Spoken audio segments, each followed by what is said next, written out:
Hello, I'm working on a 2006 Honda CR-V.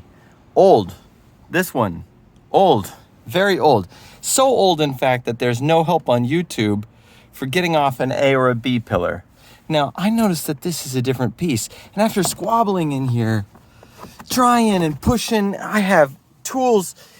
I just pulled out a spudger, and I just sort of, it wasn't easy like this. I just sort of lifted this away. And then it's not easy, but this piece just pulls out over time. Ugh, what a beauty. What a horrific outcome. So it's not like the newer ones. There's no sliding up away from the dash.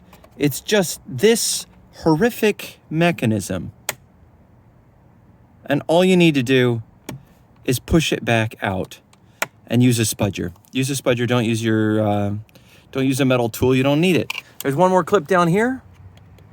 Of course, you have to take the weather stripping off. Do as I say, not as I do. I struggled for like 20 minutes. You should have seen me, I was screaming.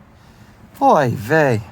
Anyway, I hope that anybody at all finds this when they're Googling 2006 or earlier CR-V A, B pillar removal. It's trash. Anyway, love you. Bye.